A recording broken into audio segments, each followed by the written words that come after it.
வணக்கம் ஃப்ரெண்ட்ஸ். இந்த நான் பார்க்க போகிறது ரயில்வே எக்ஸாமுடைய மார்க் டெஸ்ட் ஃபஸ்ட்டு, அதான் மாதிரி தேர்வு, முதல் மாதிரி தேர்வு பார்க்க போகிறோம். இது வந்து யார் யாருக்கெல்லாம் யூஸாக இருக்கும் பார்த்தீங்கன்னா, என்டிபிசி படிக்கிறவங்க, என்டிபிசி எக்ஸாம் படிக்கிறவங்க, அடுத்து குரூப் டி எக்ஸாம் படிக்கிறவங்க, இந்த மாதிரி ரயில்வே எக்ஸாம் படிக்கிறவங்களுக்கு வந்து இந்த கொஸ்டின்ஸ் எல்லாம் யூஸ்ஃபுல்லாக இருக்கும். இதெல்லாமே வந்து ப்ரீவியஸ் இயர் கொஸ்டின் பேஸ் பண்ணி வந்து எடுக்கப்பட்டது. ஸோ ஃபஸ்ட் கொஸ்டின் என்ன பார்த்தீங்கன்னா, ஒரு பொருள் 420 ரூபாய் விற்கப்படும் பொழுது 15% இழப்பு ஏற்படுகிறது அப்படின்னா அந்த பொருளோட கொள்முதல் விலை என்னன்னு சொல்லி கேட்குறாங்க. சரிங்களா?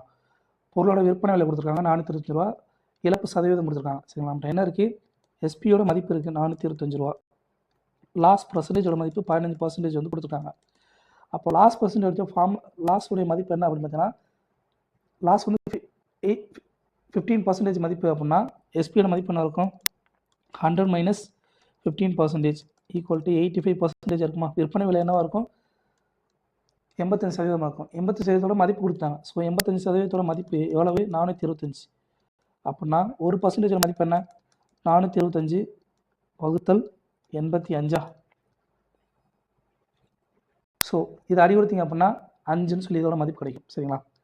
இது நமக்கு என்ன கேட்குறாங்க, அடக்க விலையோட மதிப்பு கேட்குறாங்க. சிபியோட மதிப்பு எப்பயுமே வந்து 100% தான். இது என்றைக்குமே ஞாபகம் வச்சுக்கோங்க. CP is always 100%. CP is always 100%. இது வந்து என்றைக்குமே ஞாபகம் வச்சுக்கோங்க. பாக்ஸில் போடுறேன், எதெல்லாம் பாக்ஸில் போடணும் அதெல்லாம் வந்து நோட் பண்ணிக்கோங்க. ஸோ அப்படின்னா சிபி 100% அப்படின்னா நமக்கு என்ன வரும், ரெண்டு பக்கம் வந்து 100 பெருக்கணும்.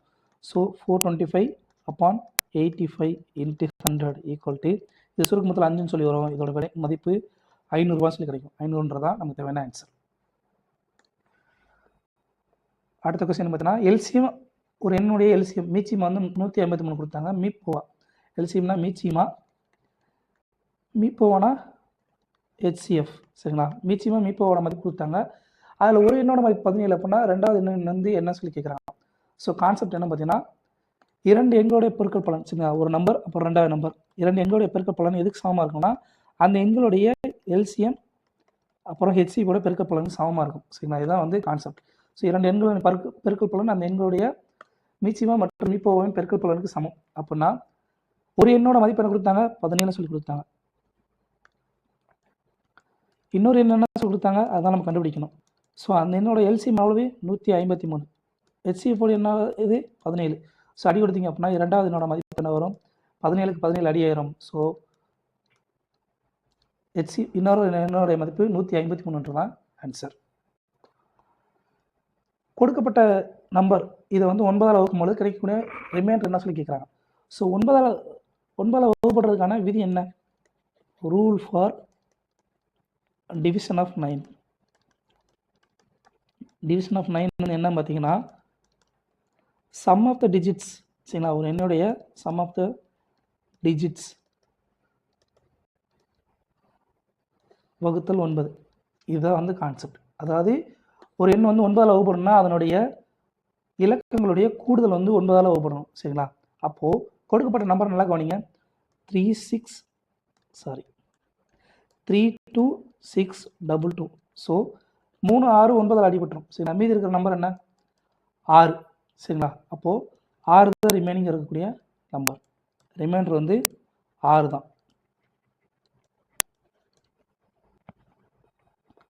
அடுத்த கொஸ்டின், 2 வருட காலத்திற்கு பிறகு 16,800 ரூபாய் வந்து 10% கூட்டு வட்டி விதத்தில் எவ்வளவு தொகை கிடைக்கும்ன்றதான் கேள்வி.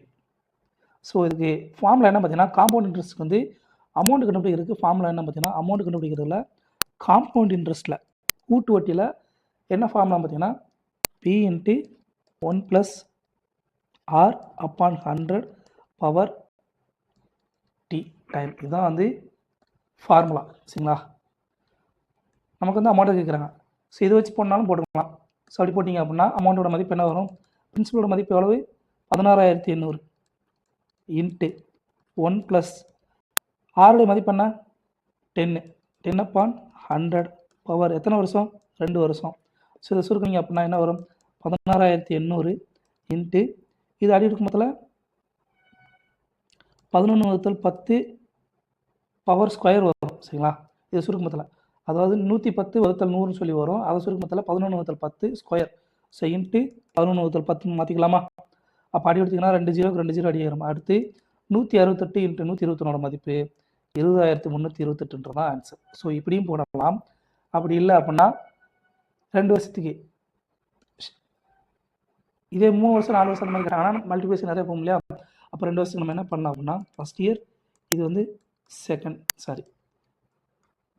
இது வந்து பிரின்சிபல், இது வந்து அமௌண்ட். ஸோ ஃபஸ்ட் இயருக்கு வந்து எவ்வளவு 10% வந்து இன்க்ரீஸ் ஆகுதா? ஸோ அப்போது 10ன்னு இருந்த மதிப்பு 11 சொல்லி மாறி இருக்குமா? அடுத்து 2வது வருஷம் அதே சேம் 10ன்னு இருந்த மதிப்பு 11 சொல்லி மாறி இருக்கும். சரிங்களா? அப்போது 2 வருஷத்துக்கு பிரின்சிபலோட மதிப்பு என்ன இருக்கும்? 100 சொல்லியிருக்கும். அது பெருக்கும் முதல்ல இதோட மதிப்பு 121. இப்போ 100ஓட மதிப்பு நமக்கு கொடுத்துட்டாங்க. எவ்வளவு? 16,800 சொல்லி கொடுத்தாங்க. அப்போ நான் 121 மதிப்பு என்ன வரும்? 100 வந்து 128 பெருக்குனீங்கன்னா 16,800. அப்போ 121 128 பெருக்குனீங்க அப்படின்னா 20,328 தான் ஆன்சர். ஸோ இந்த மாதிரி மெத்தட்லையும் நீங்கள் கண்டுபிடிக்கலாம். அடுத்த கொஸ்டின், 4,750 ரூபாய் முதலீடு செய்யப்பட்ட தொகைக்கு 4 ஆண்டுகளுக்கு பிறகு 13% எளிய வட்டி விகிதத்தில் எவ்வளவு தொகை கிடைக்கின்றதான் கேள்வி. ஸோ தொகையோட மதிப்பை கேட்குறாங்க. ஸோ தொகையோட பிரின்சிபலோட தொகைக்கு அமௌண்ட்டுக்கு வந்து ஃபார்முலா என்ன? Principal plus interest. சரிங்களா? அப்போ நம்ம ஃபஸ்ட் வந்து இன்ட்ரெஸ்ட் கண்டுபிடிச்சி அதுக்கடுத்து வந்து அதோட பிரின்சிபலை கூட்டி நம்ம வந்து அமௌண்ட் கண்டுபிடிக்கலாம். அப்படி பண்ணலாம். அப்படி இல்லை அப்படின்னா இது வந்து எளிய வட்டி தான், சிம்பிள் இன்ட்ரெஸ்ட் தான். என்ன பண்ணலாம் அப்படின்னா ஒரு வருஷத்துக்கு, சரிங்களா, 1 இயருக்கு எவ்வளோ இன்ட்ரெஸ்ட்டு? 13%. அப்போ 4 இயர்ஸ்க்கு வந்து இன்ட்ரெஸ்ட்டோட மதிப்பு என்ன இருக்கும்? 4 × 13 = எவ்வளோ? 52%. இது வந்து இன்ட்ரெஸ்ட்டோட மதிப்பு. சரிங்களா? பிரின்சிபலோட மதிப்பு என்ன இருக்கும்? 100%. அப்போது அமௌண்டோட மதிப்பு 4 இயர்ஸ்க்கு அப்புறம் என்னவா இருக்கும்? 152% இருக்குமா? அவ்வளோதான். ஸோ அப்போ 4750ன்றது முதலீடு செய்யப்பட்ட தொகை, பிரின்சிபலோட மதிப்பு 100% மதிப்பு.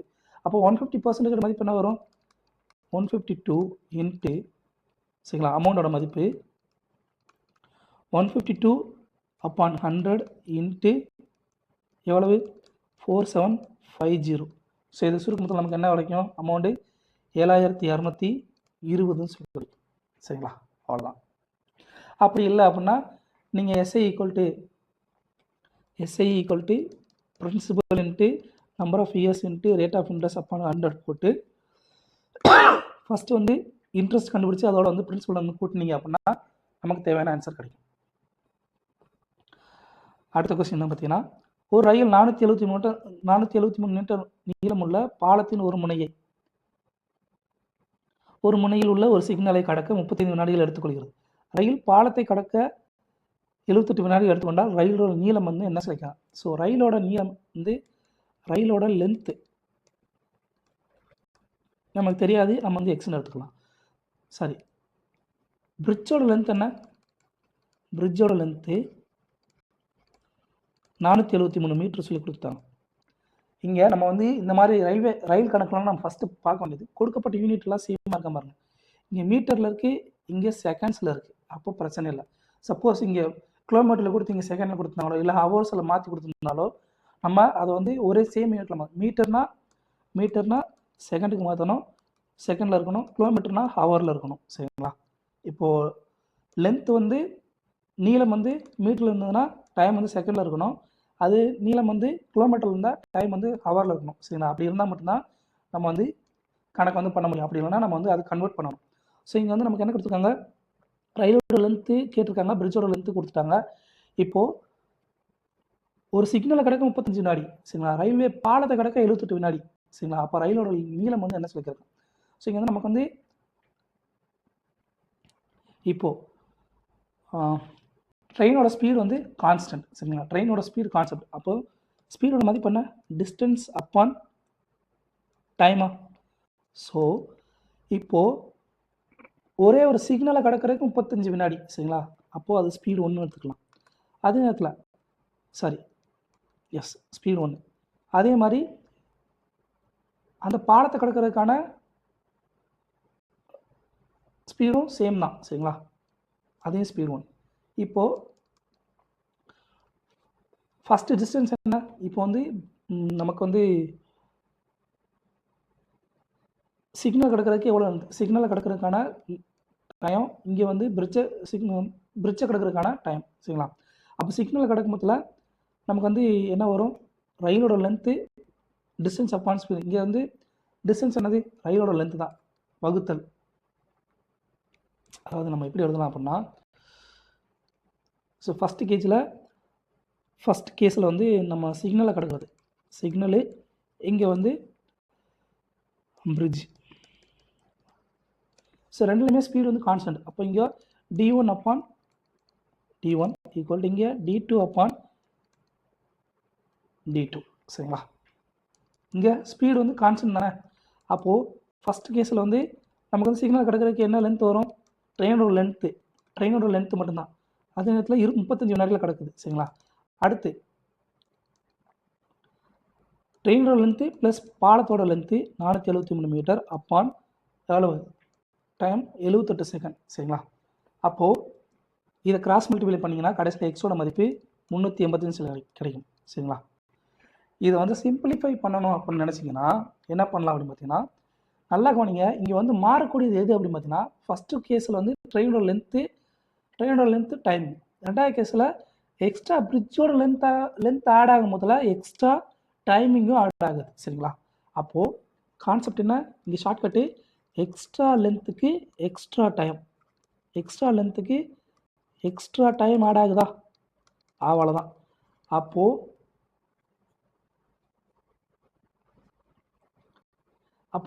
எவ்வளவு எக்ஸ்ட்ரா லென்த் எவ்வளவு, 473 வகுத்தல் எவ்வளவு 78. சாரி 78 கிடையாது, எக்ஸ்ட்ரா டைம் எவ்வளவு 35 70 43. சரிங்களா, அப்போ இது சுருக்கமத்தில் என்ன வரும் 11 சொல்லி வரும். இது வந்து டிஸ்டன்ஸ், இது வந்து டைம். அப்போது இது ஸ்பீடோட மதிப்பு 11 மீட்டர் பர் செகண்ட். அப்போது ட்ரெயினோட ஸ்பீடு எவ்வளவு 11 மீட்டர் பர் செகண்டா. சரிங்களா, அப்போ ஸ்பீடோட மதிப்பு, அப்போ ஃபஸ்ட் இதை வந்து அப்படியே ஃபஸ்ட்டு வேல்யூவில் புட் பண்ணிங்க அப்படின்னா speed equal to X upon 35. அப்போ எஸ்ஸோட மதிப்பு என்ன 11 மீட்டர் பர் செகண்ட். எக்ஸோட மதிப்பு தான் ட்ரெயினோட லென்த்து அப்பான் 35 ஈக்குவல் டு இது சுருக்கும் போது எக்ஸோட மதிப்பு 385 மீட்டர் சொல்லி நமக்கு ஆன்சர் கிடைக்கும். ஸோ எக்ஸ்ட்ரா லென்த்துக்கு எக்ஸ்ட்ரா டைம், அவ்வளோதான் கான்செப்ட். இல்லைனா ஸ்பீடோட மதிப்பு சமம் இல்லையா, அதுக்கு வந்து ஈக்குவலைஸ் பண்ணிட்டீங்க அப்படின்னா இது சுருக்கும் போது நமக்கு வந்து தேவையான ஆன்சர் எக்ஸோட மதிப்பு 385 மீட்டர் சொல்லி கிடைக்கும். அடுத்த கொஸ்டின், ஒரு போட்டியில் வெற்றி பெற கோவிந்த் 4 தேர்வுகளில் சராசரியாக 75 மதிப்பெண்களை பெறணும். முதல் 3 தேர்வுகளில் அவர் மதிப்பெண் 79, 75, 71. போட்டியில் வெற்றி பெற 4வது தேர்வில் எத்தனை மதிப்பெண் பெறணும் தான் கேள்வி. ஸோ 79 + 75 + 71 ப்ளஸ் 4வது போட்டியில் வந்து எக்ஸ் மதிப்பெண் எடுத்துக்காரு. இதோட மொத்த மதிப்பு எதுக்கு சமம், 4 போட்டிகளில் எடுத்த சராசரி 75க்கு சமம். ஸோ இதை சுருக்க மொத்தத்தில் கடைசியில் எக்ஸோட மதிப்பு 75 கிடைக்கும். இது ஒரு மெத்தட், இது வந்து நார்மல் மெத்தட். அப்படி இல்லை நீங்கள் வந்து ஷார்ட்கட்டில் போகணும்னு நினச்சிங்கன்னா, இப்போ உனக்கு வந்து ஆவரேஜ் என்ன, ஆவரேஜ் மதிப்பு 75, அவ்வளோதான். இப்போ ஃபஸ்ட்டு டேட்டா என்ன கொடுத்துருக்கு 79, ரெண்டாவது டேட்டா 75, மூணாவது டேட்டா 71, நாலாவது டேட்டா எக்ஸ். சரிங்களா, எக்ஸ் வந்து நம்ம 0ன்னு கன்வெர்ட் நினச்சிக்கலாம். இப்போ இதில் வந்து எவ்வளோ அதிகமாக இருக்குது, +4 வந்து அதிகமாக இருக்குது. ஸோ நம்ம என்ன பண்ணுறோம், +4 அதிகமாக இருக்குது. ஸோ யார்ட்டெல்லாம் அதிகமாக இருக்கோ அவங்களுக்குலாம் வந்து கம்மி பண்ணுறோம், யார்ட்டெல்லாம் கம்மியாக இருக்கோ அவங்களுக்குலாம் வந்து எக்ஸ்ட்ரா கொடுக்குறோம், அவ்வளோதான் கான்செப்ட். ஸோ 79 + 4 அதிகமாக இருக்குது, உன்ட்டு 79 கிடையாது, அப்போ உனக்கு வந்து 4 கம்மி பண்ணுறோம், சராசரி வந்து 75 தான். சரிங்களா, அடுத்து இங்கே 75 இருக்குது, அப்போ 0. இங்கே 71 இருக்குது, இவருக்கு வந்து +4 கொடுக்கணுமா, +4 கொடுத்தா அவரோட ஆவரேஜ் வந்து 75 ஆயிருமா. அடுத்து இங்கே எக்ஸோட மதிப்பு 0ன்னு வச்சுக்கலாம், அப்போ இவருக்கு எவ்வளோ கொடுக்கணும், +75 கொடுக்கணும், அவ்வளோ. இது சுருக்குனிங்கன்னா என்ன வரும், 40 +4 -4 அடியாயிரும். அடுத்து வந்து எவ்வளோ இருக்கும், +75ன்றது தான் நமக்கு தேவையான ஆன்சர். ஸோ கடைசி சப்ஜெக்டில் அவர் எவ்வளோ எடுக்கணும், 75 மார்க் வந்து எடுக்கணும், அவ்வளோதான். அடுத்த கொஸ்டின், ஃப்ராங்க்லின் வந்து பந்தயத்தின் முதல் சுற்றில் வந்து மணிக்கு 560 மைல் வேகத்தில் வந்து முதல் சுற்றை வந்து கம்ப்ளீட் பண்ணுறாரு. ரெண்டாவது வந்து மணிக்கு 840 கிலோமீட்டர் வேகத்தில் வந்து ரெண்டாவது சுற்று வந்து கம்ப்ளீட் பண்ணுறாரு. இப்போ முதலில் 2 சுற்றுகளில் சராசரி வேகத்தை வந்து கண்டுபிடிக்கும்னு சொல்லி கேட்குறாங்க. இங்கே டிஸ்டன்ஸ் என்னன்றது நமக்கு தெரியாது. சரிங்களா, டிஸ்டன்ஸ் நமக்கு வந்து நம்ம என்ன தெரியாது, பட் நம்மகிட்ட என்ன கேட்குறாங்க, சாரிங்க, டிஸ்டன்ஸ் வந்து நம்ம வந்து டின்னு எடுத்துக்கலாம். சரிங்களா, ஸ்பீடு 1 கொடுத்துருக்காங்க, அடுத்து ஸ்பீடு 2 வந்து கொடுத்துருக்காங்க. 560, இங்கே வந்து 840. ஆவரேஜ் ஸ்பீடுக்கான ஃபார்முலா என்ன? Average speed formula total length upon total time. அப்போது இங்கே ஆவரேஜ் ஸ்பீட் டோட்டல் லென்த் என்ன இருக்கும்? முதல் பட்டியில் வந்து முதல் சுற்றில் வந்து டி ஸ்பீட் போகிறாரு, அப்போ ரெண்டாவது பட்டியில் டி ஸ்பீட் போகிறா, அப்போ D plus D. Total time என்ன? ஸோ டைமோட ஃபார்முலா என்ன? டைமோட ஃபார்முலா டிஸ்டன்ஸ் அப்பான் ஸ்பீடு. ஸோ டி அப்பான் 560 ப்ளஸ் டி அப்பான் 840. இதை சுருக்கினா கடைசியில் டியோட மதிப்பு சராசரி வேகத்தோட மதிப்பு 672 மீட்டர் சொல்லி கிடைக்கும். ஸோ இதுதான் வந்து கான்செப்ட்.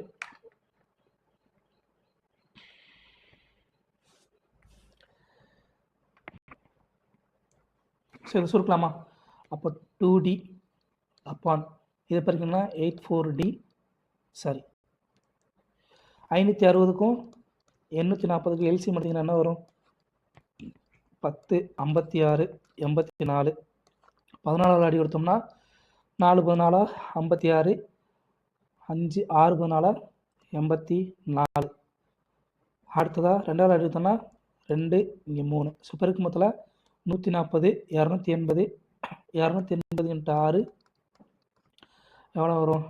0, 6 8 48, மிச்சம் 4, 1080 சொல்லி வரும். ஸோ 1080 26 60, சாரி 1080 கிடையாது,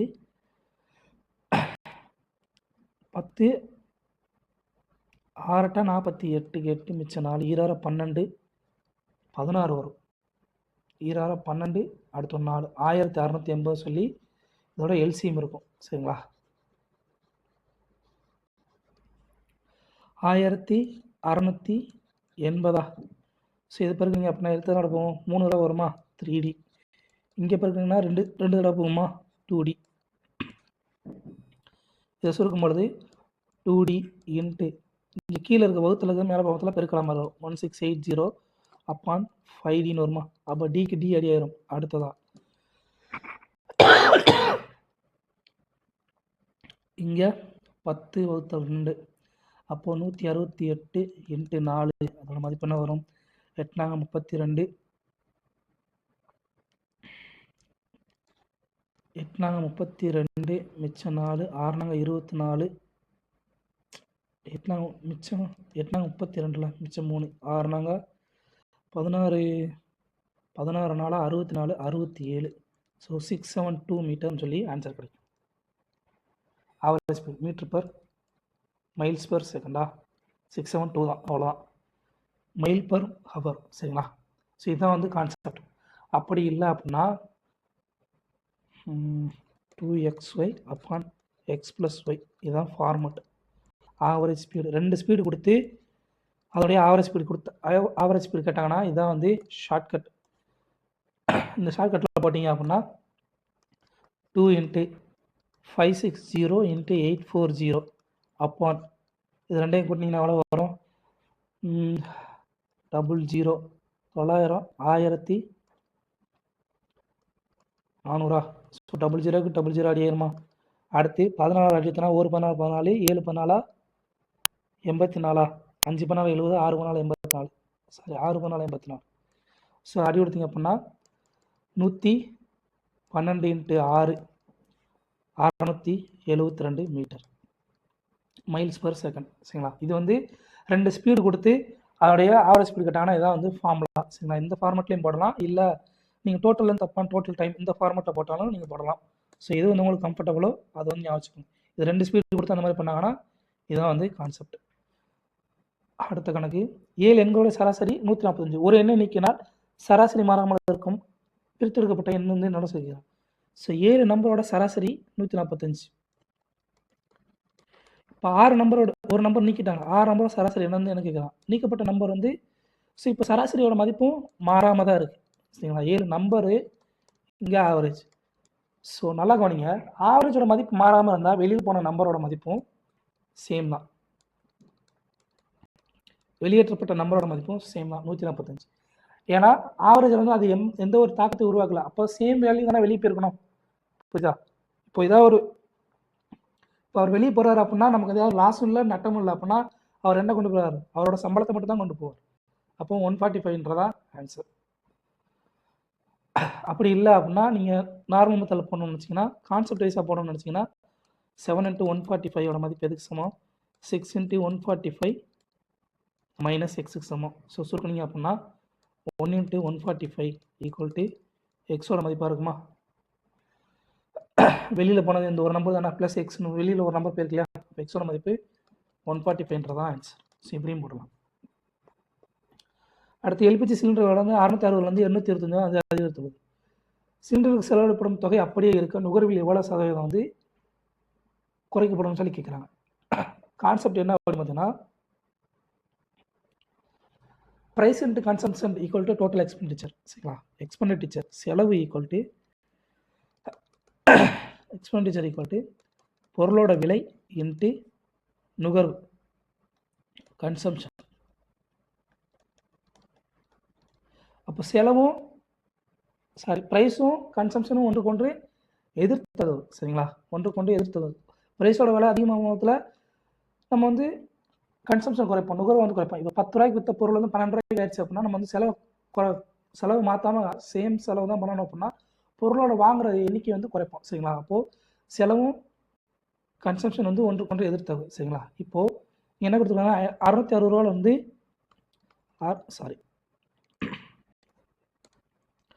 660 வந்து 660 இருந்தது 825 சொல்லி மாறிடுச்சா?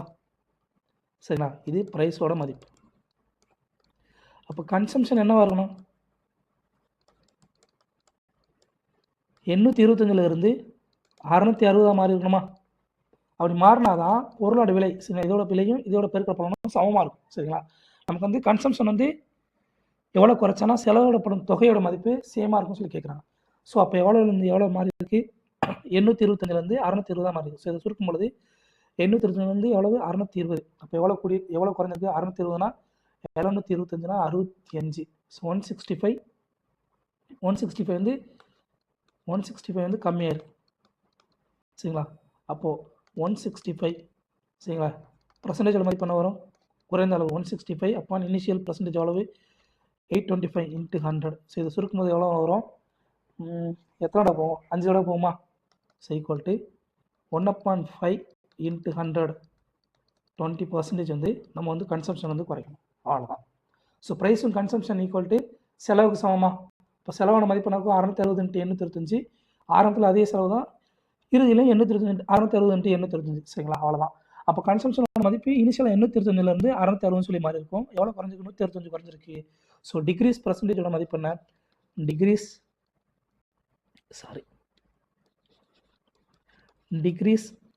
பர்சன்டேஜோட மதிப்பு என்ன? Degrees value upon initial value into 100. அவ்வளோதான். ஸோ இதில் போட்டிங்கன்னா டிகிரீஸ் வேல்யூ எவ்வளோ? 165. இனிஷியல் வேல்யூ வந்து 825 165 குறைஞ்சிருக்கு. ஸோ சுருக்கும் முதல்ல 20% வந்து நமக்கு ஆன்சர் கிடைக்கும். அடுத்து வந்து ஒரு குறிப்பிட்ட தொகை வந்து 6:2 விதத்தில் வந்து 2 பகுதியில் பிரிக்கப்படுது. முதல் பகுதியோட மதிப்பு 240 ரூபா. அப்படின்னா மொத்த தொகை எவ்வளோ சொல்லி கேட்குறான். ஸோ 6:5 சொல்லி பொருளை பிரிச்சுக்கலாம். இது வந்து ஃபஸ்ட் பார்ட், இது வந்து செகண்ட் பார்ட். ஃபஸ்ட் பார்ட்டோட மதிப்பு வந்து கொடுத்தாங்க 240 ரூபா சொல்லி கொடுத்தாங்க. 240 ரூபா அப்படின்னா ஒரு பங்கோட மதிப்பு எவ்வளோ இருக்கும்? 40 சொல்லி இருக்குமா? நமக்கு இப்போ என்ன தேவை? மொத்த தொகையோட மதிப்பு தேவை. ஸோ மொத்த தொகையோட மதிப்பு என்ன? 11 ரேஷியோக்கு சமமாக இருக்குமா? ஸோ நமக்கு தேவையான 11 ரேஷியோ. அப்போ ஒரு ரேஷியோட மதிப்பு 40 ரூபா அப்படின்னா 11 ரேஷியோட மதிப்பு 11 × 40 440 ரூபான்றது தான் ஆன்சர். சிம்பிள் கணக்கு தான். அடுத்த 5 ஆண்டுகள் பிறகு ஒரு நிலையான தொகைக்கு ஆண்டுக்கு 12% சாதாரண வட்டில் கிடைக்கும் வட்டியோட மதிப்பு 5640. நம்ம முதலீடு செய்யப்பட்ட தொகையோட மதிப்பு என்ன சொல்லியிருக்கோம்? ஸோ 5 வருஷத்துக்கு கிடைக்கக்கூடிய 12% எளிய வட்டியோட மதிப்பு 5640 ரூபா சொல்லிட்டாங்க. அப்போ சிம்பிள் இன்ட்ரெஸ்ட். ஸோ அப்போது ஒரு வருஷத்துக்கு இன்ட்ரெஸ்ட்டோட வேல்யூ கொடுத்துட்டாங்க, இன்ட்ரெஸ்ட்டோட பர்சன்டேஜ் கொடுத்தாங்க. இன்ட்ரெஸ்ட் வந்து 1 இயருக்கு, சரிங்களா, 1 இயருக்கு வந்து 12% அப்படின்னா 5 வருஷத்துக்கு எவ்வளோவா இருக்கும்? 5 இயர்ஸுக்கு 60% இருக்குமா? 5 × 12 5 × 12 60%. நமக்கு முதலீடு செய்யப்பட்ட தொகையோட மதிப்பு தான் கேட்குறாங்க பிரின்சிபல். ஸோ 60%ஓட மதிப்பு சரிங்களா, அந்த 5 வருஷத்துக்கு கிடச்ச வட்டியோட மதிப்பு அளவு 5640. அப்போ 1%ஓட மதிப்பு என்ன 5640 upon 60. ஸோ இது சுருக்கத்தில் என்ன வரும் 0 0 அடி ஆயிரும். அடுத்த அடி கொடுத்தீங்கன்னா 9 16 54, அப்புறம் 4 16 20, சாரி 96 54, 96 54, அப்புறம் 2 இருக்கும் 24, 6 14, சாரி 96 54, அடுத்து ஒரு 2 24, 4 6 24. ஸோ 1% மதிப்பு 94. பிரின்சிபலோட மதிப்பு என்ன பிரின்சிபலோட மதிப்பு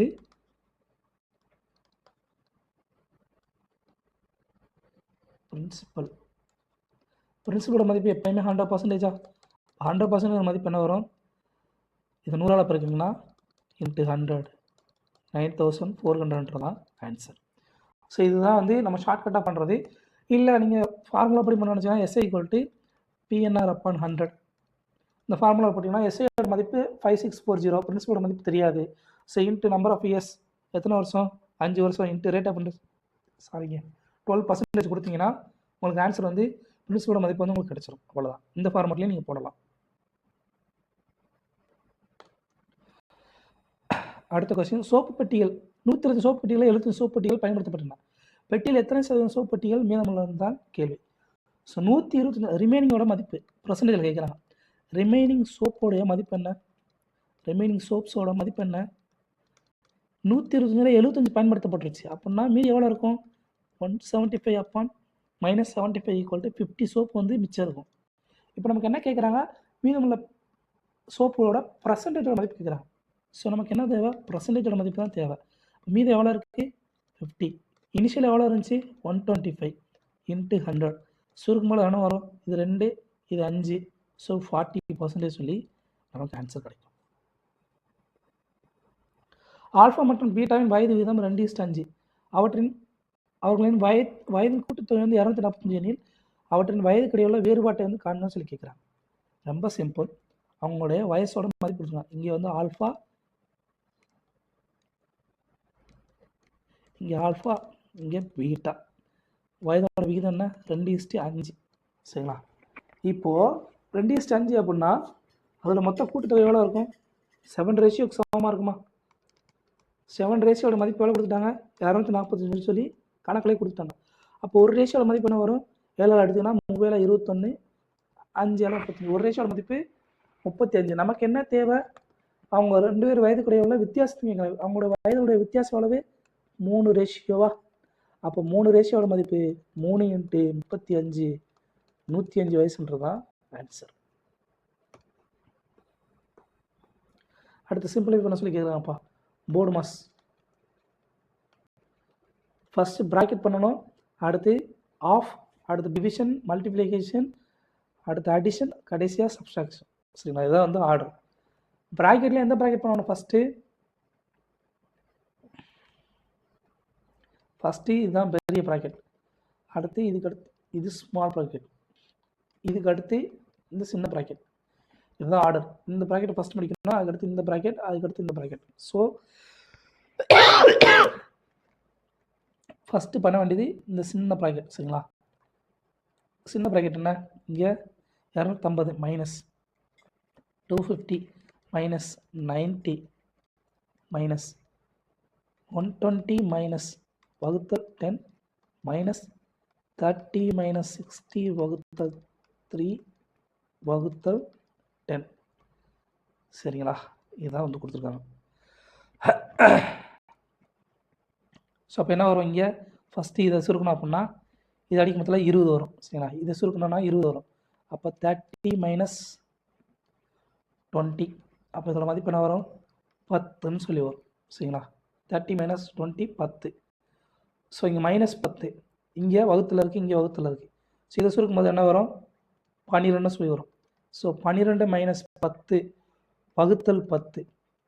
அப்போது இது வகுத்தில் இருக்கா, வகுத்தல் தானே ஃபஸ்ட் பண்ணணும், டிவிஷன் தானே ஃபஸ்ட்டு. ஸோ இதை சுருக்கும் போதில் 1ன்னு சொல்லி வரும். அப்போது 12 மைனஸ் 1, இதோட மதிப்பு 11 சொல்லிடுவோம். ஸோ அப்போ இந்த டேர்மில் இருந்து, அதாவது இங்கேருந்து இது வரைக்கும் என்ன வரும், 11 சொல்லி வரும். அப்படின்னா இங்கே கடைசி என்ன வரும், 90 மைனஸ் 11 மைனஸ் ஆஃப் 250. இங்கே என்ன வரும், 80 இல்லை 79 சொல்லி வரும். அப்போ 250 மைனஸ் 79 ஈக்குவல் டு 171 ஆன்சர். அடுத்ததா இந்த கணக்கு சரிங்களா. இதில் வந்து என்ன பண்ணோம், 2 ×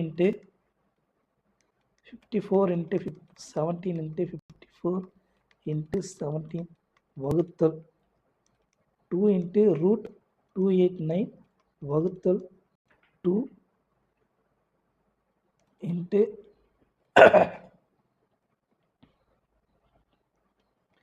பவர் ஸ்கொயர் சொல்லி கொடுத்தாங்க.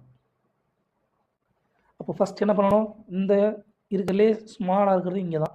ஸோ 17 ஸ்கொயர் வந்து √289 வெளியே இருக்கிறதுல 17 சொல்லி வரும். அப்போ 17 வகுத்தல் 2 இதோட மதிப்பு 17 வகுத்தல் 2 வரும். இங்கே பெருக்கல்ல 2 இருக்குது. ஸோ அடி எடுக்கிறதுல என்ன வரும், 2க்கு 2 அடி ஆயிரும் சரிங்களா. இதோட பவர் ஸ்கொயர். அப்போ இதோட மதிப்பு என்ன வரும், 17 ஸ்கொயர். அப்போ 17 × 17 சொல்லி எடுத்துக்கலாம் சரிங்களா. அப்படின்னா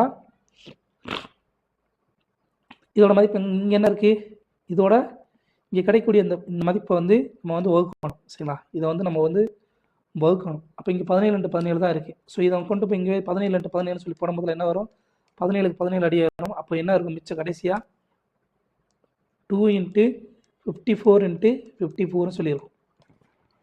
அப்போ 54 ஸ்கொயர் × 2. ஸோ 54 ஸ்கொயர் நம்ம எப்படி எடுத்துக்கலாம், இதோட மதிப்பு 2 × 54 ஸ்கொயரா. 54 ஸ்கொயர் நம்ம எப்படி எடுக்க போகிறோம் அப்படின்னா 50 + 4 இந்த ஹோல் ஸ்கொயர் சொல்லி எடுக்கிறோம் சரிங்களா, பெருக்கிறது. இல்லை 54 × 54 பெருக்கினாலும் நீங்கள் டேரெக்டாக பெருக்கலாம். 54 × 54 பெருக்கணும்னா 4 பெருக்கணும்னா 4 நாங்கள் 16 மிச்சம் 1 21, அடுத்து 20 மிச்சம் 2 27. ஸோ 16 இங்கே 29. இது 2ஆல் பெருக்கணும் அப்படின்னா 5. சாரி ஒரே ஒரு நிமிஷங்க, எந்த இடத்துல தப்பு பண்ணுறேன்.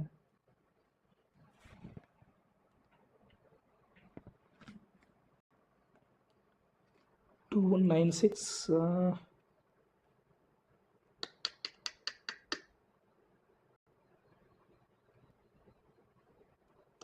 சாரி இது ஹோல் இந்த இடத்துல நான் கணக்கில் போட்டாலே தப்பு பண்ணிடுறேன். என்னன்னா இந்த கணக்கு வந்து எப்படி இருந்திருக்கு அப்படின்னா இங்கே இந்த ரூட்டில் இருக்கு இல்லையா, ரூட்டோட மதிப்பு கடைசி வரைக்கும் இருந்திருக்கு.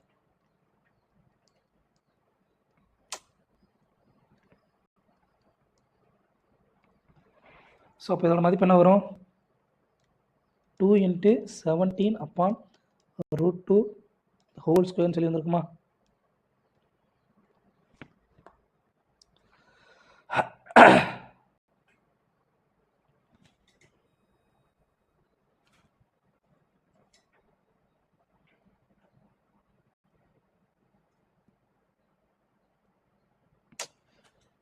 ஓ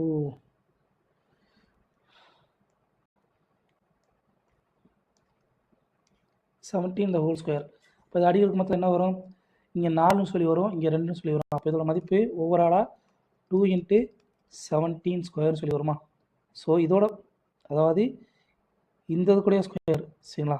அப்போ இதோட மதிப்பு 17/√2 சொல்லி வரும். இங்கே 2 பெருக்கல் இருக்குது. So 2 × 17/√2 the whole square. அப்போ அது சுருக்கும் போது என்ன வரும், கடைசியில் இங்கே வகுத்தல் இருக்குது. ஸோ 54 × 17 × 54 × 17 இது மொத்தமாக இதை பெருக்கி 2 சரிங்களா.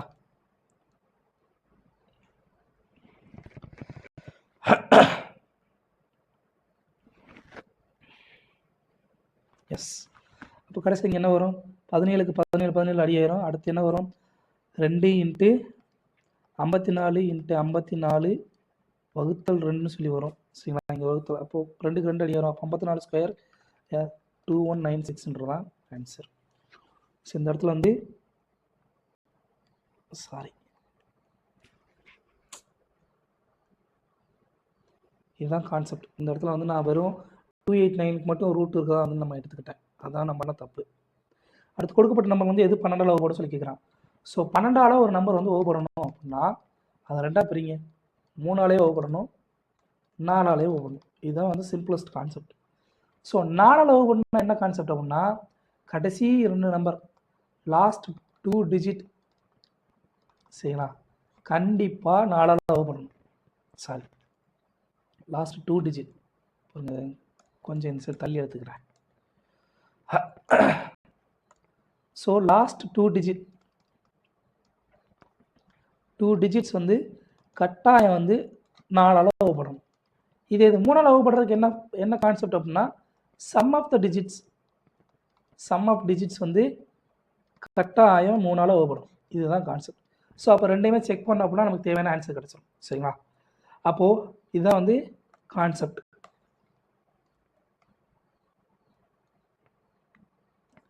அப்படின்னா நமக்கு வந்து கணக்குப்படி பார்த்தோம்னா இங்கே பாருங்கள் 12 அது வந்து ஒரு ஈவன் டிஜிட். அப்போது ஆன்சர் வந்து கண்டிப்பாக ஈவன் டிஜிட்டில் தான் முடியணும். இங்கே பாருங்கள் யூனிட் டிஜிட் வந்து ஆட் டிஜிட்டில் இருக்குது. ஸோ இது வராது. அடுத்து 4ஆல் வகுப்படணும் அப்படின்னா என்ன பண்ணணும், கடைசி 2 நம்பர் வந்து 4ஆல் வகுப்படணும். அப்படி பார்த்தீங்கன்னா 22 4ஆல் வகுப்படுமா, வகுப்படாது. 26 4ஆல் வகுப்படுமா, வகுப்படாது. அப்போ மீதி இருக்க ஒரே ஒரு ஆப்ஷன் 5 1 9 2 6 தான். ஸோ 5 + 1 + 9 + 2 + 4 கூட்டினீங்கன்னா என்ன வரும், 6 15 15 ஒரு 6 21. ஸோ 21 கட்டாயம் 3ஆல் வகுப்படும். Last 2 digit 51924. லாஸ்ட் 2 டிஜிட் 24 வந்து 4ஆல் வகுப்படும். அவ்வளோதான், 2 கண்டிஷனும் சாட்டிஸ்ஃபை பண்ணிடுச்சு. அப்போ அந்த நம்பர் வந்து 12ஆல் வகுப்படும். சரிங்களா, 49 மீட்டர்/செகண்ட் வேகத்தில் ஓடும் ரயில்கள் வந்து ஒரு சிக்னல் வந்து 12 வினாடிகள் கடக்குது. இப்போ ரயிலோட லென்த் என்ன கேட்குறான்.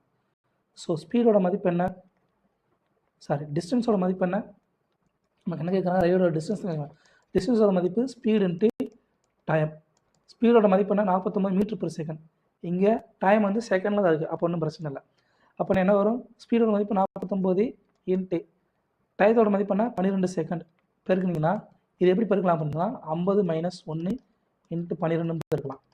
ஸோ இப்போ பெருக்குனிங்கன்னா 600 - 12 = 588 சொல்கிறான். 588 மீட்டர்ன்றது தான் ட்ரெயினோட லென்த். இந்த புத்தகத்தின் அச்சிடப்பட்ட மதிப்பு வந்து 3000 ரூபா. புத்தக விற்பனையாளர் அதில் வந்து 10% தள்ளுபடி வழங்குறார். இவர் இன்னும் 20% லாபம் ஈட்டினா புத்தகத்தோட கொள்முதல் விலை வந்து என்ன சொல்லி கேட்குறாங்க. அச்சிடப்பட்ட விலையில் அது வந்து 3900 ரூபா.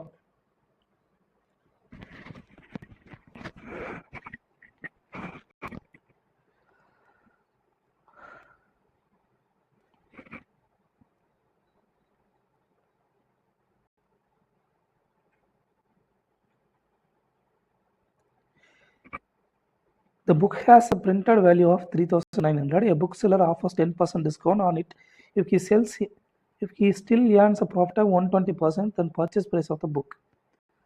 ஸோ மார்க்கெட் ப்ரைஸோட மதிப்பு 3900 ரூபா. மார்க்கெட் ப்ரைஸ், இங்கே காஸ்ட் ப்ரைஸ், இங்கே செல்லிங் ப்ரைஸ். இப்போ வந்து 20% வந்து அவருக்கு லாபம். அப்போ சிபி வந்து எப்பயுமே 100% தான். அப்போ அதோட வேல்யூ 100 சொல்லி எடுத்துக்கிட்டோம்னா மதிப்பு 120. சரிங்களா, இப்போது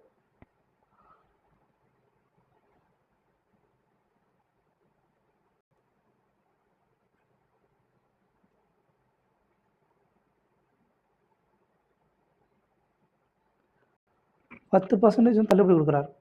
10% தள்ளுபடி கொடுக்குறாரா அப்படின்னா 100ன்னு இருந்த வேல்யூ சரிங்களா, 100ன்னு இருந்துச்சுன்னா அதோட மதிப்பு செல்லிங் ப்ரைஸ் என்னவாக இருக்கும் 90 சொல்லியிருந்திருக்கும். சரிங்களா, அப்போ இதோட மதிப்பு என்ன வரும், இது ரெண்டும் ஈக்குவலைஸ் பண்ணணும். அவ்வளோதான். இது வந்து எப்படி எழுதுறேன்னா மறுபடியும் முதல்ல இருந்து எழுதுறேன். ஃபஸ்ட்டு 10 மார்க் டிஸ்கவுண்ட் வந்து இதுலேருந்து கொடுப்பாங்க, குறித்த விலையில் தான் கொடுப்பாங்க. அப்போ குறித்த விலையோட மதிப்பு 100ன்னு எடுத்துக்கிட்டோம் அப்படின்னா டிஸ்கவுண்ட் 10% அப்படின்ற பட்சத்தில் குறித்த விலை 100னா விற்பனை விலை என்னவாக இருக்கும் 90 இருந்திருக்குமா. ரைட், அப்படி கொடுக்கும்போது அவருக்கு வந்து 20% வந்து லாபம் கிடைக்கிது. அப்போது அடக்க விலை வந்து 100 அப்படின்னா லாபம் எவ்வளவு 120. 20% வந்து ப்ராஃபிட், இங்கே வந்து 10% வந்து டிஸ்கவுண்ட். அவ்வளோதான். இதை 3 ஈக்குவலைஸ் பண்ணிட்டீங்கன்னா நமக்கு தேவையான ஆன்சர் கிடச்சிடும். சரிங்களா, அப்போ 90க்கும் 120க்கும் வந்து எல்சிஎம் எடுத்தீங்கன்னா இங்கே 30, இங்கே இங்கே 3, இங்கே 4, 4 × 3 12, 12 × 30 360. ஸோ 4ஆல் பெருக்க வேண்டியிருக்கும். ஸோ இதை 4ஆல் பெருக்குனீங்க அப்படின்னா இந்த என்டையர் டேமையும் வந்து நீங்கள் 4ஆல் பெருக்கணும். இங்கே இதை வந்து 3ஆல் பெருக்க வேண்டியிருக்குமா, 3ஆல் பெருக்குனீங்க அப்படின்னா என்டையர் டேமையை வந்து 3ஆல் பெருக்கணும். ஸோ அப்போ என்ன, இதோட மதிப்பு என்ன வரும், 360. இங்கே இப்படி காஸ்ட் ப்ரைஸோட மதிப்பு 300, மார்க் ப்ரைஸோட மதிப்பு 400 சொல்லி தந்துருக்கும். இப்போது 400ஓட மதிப்பு 3000, அவர் வந்து குறித்தொகையோட மதிப்பாக கொடுத்துருக்காரு. 400ஓட மதிப்பு 3900 ரூபா. சரியா? அப்போ 400ஓட மதிப்பு 3900 அப்படின்னா ஒரு ரேஷியோட மதிப்பு என்ன வரும், 39/4 சொல்லி வரும்.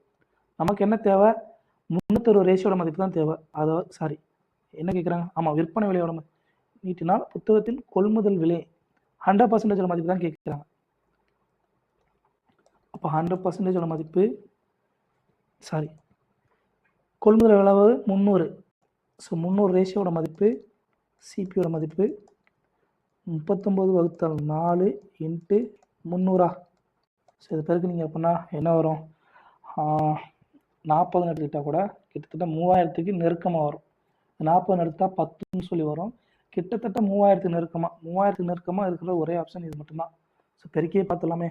39 40 1200, சாரி 4 12, 40 12, 12ல் வந்து ஒன்று போச்சுன்னா 117 00/4 சுருக்குங்கன்னா ஈர்னாங்க 8, மிச்சம் 3 37, 9 36, மிச்சம் 1 25. அவ்வளோதாங்க.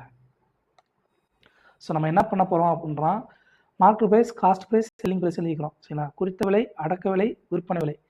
இப்போ பொருளுடைய டிஸ்கவுண்டோட மதிப்பு கொடுத்தாங்க. டிஸ்கவுண்ட் எப்பயுமே வந்து குறித்த விலையில தான் கொடுப்போம். சரிங்களா? டிஸ்கவுண்ட் வந்து எப்பயுமே குறித்த விலையில தான் கொடுப்போம். சரிங்களா? அப்போ 10% டிஸ்கவுண்ட்னா குறித்த விலை 100 ரூபா அப்படின்னா செல்லிங் ப்ரைஸோட மதிப்பு என்ன இருக்கும், 90 சொல்லி வந்துருக்குமா. அடுத்ததான் ரெண்டாவது கேஸில் வந்து அப்படி கொடுக்கும்போது அவருக்கு வந்து 20% லாபம் வருமா. லாபம் வந்து எதில் கால்குலேட் பண்ணுவோம், எப்பயுமே சிபிஐ பேஸ் பண்ணி தான் கால்குலேட் பண்ணுவோம். டிஸ்கவுண்ட் வந்து எப்பயுமே எம்பிஐ பேஸ் பண்ணி கொடுப்போம். சிபி வந்து எப்பயுமே வந்து லாபமாக நட்டமாக அது வந்து எப்பயுமே சிபிஐ பேஸ் பண்ணி தான் இருக்கும். சரிங்களா? இங்கே வந்து லாபம், அப்போ சிபி 100 ரூபா அப்படின்னா 20% லாபம்னா 120 ரூபா சொல்லியிருக்கும். இங்கே ரெண்டுமே காமனாக இருக்கக்கூடிய வேல்யூ எஸ்பி மட்டும்தான். அதோட வேல்யூ வந்து சமப்படுத்தலாம். அப்படி சமப்படுத்தத்தில் 360ன்றது எல்சிஎம் இருக்கும், 90க்கும் 120க்கும். அப்படின்றப்போ இது வந்து 4ஆல் பெருக்க வேண்டியிருக்கும். 4ஆல் பெருக்கணும்னா இந்த என்டையர் டேமையும் வந்து 4ஆல் பெருக்கணும். அப்போ 400, மார்க்கெட் ப்ரைஸோட மதிப்பு 400. அடுத்து கீழே இங்கே வந்து 3ஆல் பெருக்க வேண்டியிருக்கும். அப்போ இந்த என்டையர் டேமையும் 3ஆல் பெருக்கணும். அப்போது சிபியோட மதிப்பு 300, எஸ்பியோட மதிப்பு 360. நமக்கு வந்து பொருளோட குறித்த விலையோட மதிப்பு தெரியும், 400ஓட ரேஷியோ. 400 ரேஷியோட மதிப்பு 3000 ரூபா. அப்போ ஒரு ரேஷியோட மதிப்பு என்ன, 39/4. நமக்கு என்ன தேவை, காஸ்ட் ப்ரைஸோட மதிப்பு தான் தேவை. அதோட மதிப்பு 300 பங்குக்கு சமம். 300 ரேஷியோ = × 300 பெருக்குன்னா 2725 சொல்லி நமக்கு வந்து தேவையான ஆன்சர் கிடைக்கும். அடுத்து ஒரு கடைக்காரர் 400 ரூபாய்க்கு வந்து ஒரு பொருளை வாங்கி 300 ரூபாய்க்கு விட்டுருக்காரு. கடைக்காரன் இழப்பு சதவீதம் என்ன சொல்லி கேட்கலாம். ஃபஸ்ட்டு லாஸ் அமௌண்ட் எவ்வளவு, பொருளோட விற்பனை விலை 400 ரூபா அடக்க விலை. சரிங்களா? லாஸோட மதிப்பு என்ன, சிபி மைனஸ் எஸ்பி. இதுதான் வந்து லாஸோட ஃபார்முலா. ஸோ 400 ரூபா வந்து அடக்க விலை, விற்பனை விலை 320 ரூபா. ஸோ எவ்வளோ வந்து லாஸ் ஆகிருக்கு, 80 ரூபா லாஸ் ஆகிருக்கு. ஸோ லாஸ் பர்சன்டேஜ் ஃபார்முலா என்ன, லாஸ் பர்சன்டேஜோட ஃபார்முலா லாஸ் அப்பான் சிபி × 100. ஸோ லாஸ் பர்சன்டேஜோட மதிப்பு என்ன, லாஸ் எவ்வளவு 80, சிபி எவ்வளவு 400 × 100, 20% தான் ஆன்சர். ஸோ இது வந்து பேசிக்கான விஷயம். இந்த 2 விஷயம் வந்து பேசிக்காக தெரிஞ்சுக்கணும். அவ்வளோதான். அடுத்த கொஸ்டின், ஒரு கடைக்காரர் ஒரு பொருளை வந்து 212 ரூபாய்க்கு வாங்கி 260 ரூபாய்க்கு விற்கிறார். இப்போ லாபம் என்ன சொல்லி கேட்குறான். ஸோ ப்ராஃபிட்டோட ஃபார்முலா என்ன, ஸோ ப்ராஃபிட்டோட ஃபார்முலா எஸ்பி மைனஸ் சிபி. அதாவது விற்பனை விலை வந்து எப்பயுமே அதிகமாக இருக்கணும் அடக்க விலையோட, அப்படி இருந்தால் அது லாபம். இப்போ ப்ராஃபிட் எவ்வளவு, 265 ரூபா விற்பனை விலை மைனஸ் 212 ரூபா ஈக்குவல் டு எவ்வளோ வரும், 53 ரூபா சொல்லி கிடைக்கும். சரிங்களா? 53 ரூபா அப்படின்னா நமக்கு வந்து ப்ராஃபிட் பர்சன்டேஜோட ஃபார்முலா என்ன, ப்ராஃபிட் அப்பான் சிபி × 100. ஸோ 212 ரூபாய்க்கு வாங்குறாங்க, அதான் வந்து சிபி. சரிங்களா? அப்போ இது வந்து சிபி, இது வந்து எஸ்பி. ஸோ அப்போ ப்ராஃபிட் பர்சன்டேஜோட ஃபார்முலா என்ன, ப்ராஃபிட்டோட மதிப்பு என்ன, profit upon CP into 100. So அடி எடுத்திங்க அப்படின்னா என்ன வரும், 4ன்னு சொல்லி வரும், ஈக்குவல் டு 25%ன்றதான் ஆன்சர். ஸோ பேசிக்காக இந்த விஷயம் தெரியணும். ப்ராஃபிட்னா என்ன, ப்ராஃபிட் பர்சன்டேஜ்னா என்னன்றது நமக்கு பேசிக்காக தெரியும். அடுத்து ஒரு பெட்டியில் ஒரு பேனா, பென்சில் மற்றும் அழிப்பான் ஆகியவற்றின் விகிதம் 3:2:1 விகிதத்தில் இருந்து இருக்குது. அவற்றின் விலைகள் முறையே 3 ரூபா, 2 ரூபா, அப்புறம் 2 ரூபான்னு சொல்லியிருக்கு. பெட்டியில் செலவிடப்பட்ட தொகை வந்து 570 ரூபா அப்படின்னா பெட்டியில் உள்ள பேனாக்களின் எண்ணிக்கை என்ன சொல்லி கேட்குறாங்க. ஸோ டோட்டல் அமௌண்ட் வந்து எவ்வளவு, டோட்டல் அமௌண்ட் வந்து எதுக்கு சமம், number of products into price, அதோடைய விலைக்கு சமமாக இருக்கும். இவ்வளோ தான் கான்செப்ட். ஸோ அப்படின்னா இங்கே வந்து பேனா, இங்கே வந்து பென், இங்கே வந்து பென்சில், இங்கே வந்து ரப்பர் இல்லை எரேசர்னு வச்சுக்கலாம், எரேசர். இதோடைய நம்பர்ஸ் நம்பர்ஸ் வந்து என்ன, அது வந்து அந்த அந்த எண்களாகவே எடுத்துக்கிறோம் சரிங்களா. 3:2:1 விகிதத்தில் வந்து இருக்குது சரிங்களா. இது வந்து ரேஷியோ. இப்போது அதனுடைய ப்ரைஸ் வந்து என்ன, ப்ரைஸ் வந்து என்ன, அந்த பொருட்களுடைய எண்ணிக்கை வந்து 3:2:1 அப்படின்னா அந்த எண்ணிக்கை வந்து நம்ம எடுத்துக்கலாம் 3x 2x அப்புறம் 1xக்கு வந்து எக்ஸ்ன்னு சொல்லி எடுத்துக்கலாம் சரிங்களா, 1x. ஸோ அந்த விலை வந்து எவ்வளவு, 3 ரூபா, பேனா வந்து 3 ரூபா, பென்சில் வந்து 2 ரூபா, அடுத்து ரப்பர் வந்து 2 ரூபா. ஸோ இப்போ நீங்கள் என்ன வரும், 9x, இது வந்து அமௌண்ட்டுக்கு சமமாக இருக்குமா, அமௌண்ட் 9x 4x அடுத்து 2x. இது மொத்தமாக கூட்டினீங்கன்னா என்ன வரும், 11 15xன்னு சொல்லி வரும். 15xோட மதிப்பு எவ்வளவு, 570 ரூபா சொல்லி கொடுத்தாங்க சரிங்களா. அந்த பொருளுடைய மொத்த செலவிடப்பட்ட தொகை 570 ரூபா. அப்போ எக்ஸோட மதிப்பு என்ன வரும், 3 15 45, 45, மிச்சம் வந்து எவ்வளோ இருக்குது, 12 இருக்குது, 120. அப்போது 5 15 75, 6 15 90, 7 15 105, 8 15 120. இப்போ எக்ஸோட மதிப்பு 38. நமக்கு என்ன கேட்குறாங்க, பேனாக்களோட எண்ணிக்கை என்ன சொல்லி கேட்குறாங்க, பேனாக்களோட எண்ணிக்கை என்ன, எக்ஸோட மதிப்பு தெரியும், பெண்ணோட மதிப்பு 3xக்கு சமம் சரிங்களா. அப்போது 3 × எக்ஸோட வேல்யூ எவ்வளவு, 38 பெருக்குறீங்க அப்படின்னா 40, 120, 120 வந்து 2 கம்மி, 3 × 2 6, 114 தான் ஆன்சர் சரியா. இதுதான் கான்செப்ட். ஸோ இந்த பேசிக் விஷயம் வந்து உங்களுக்கு தெரிஞ்சுக்கணும். அடுத்ததா ஒரு நாற்கரத்தின் பக்கங்களின் விகிதம் 2:3:4:5 சொல்லி கொடுத்தாங்க. அதில் சுற்றளவோட மதிப்பு கொடுத்தாங்க அப்படின்னா மிகச்சிறிய பக்கத்தை வந்து கண்டறியும் சொல்லி கேட்குறாங்க. ஸோ நாற்கரம்னா என்ன, 4 மூடிய பக்கங்கள் தான் வந்து நாற்கரம் சரிங்களா. அதோடைய பக்கங்களுடைய அளவீடு விகிதம் கொடுத்தாங்க. ஸோ பக்கங்களுடைய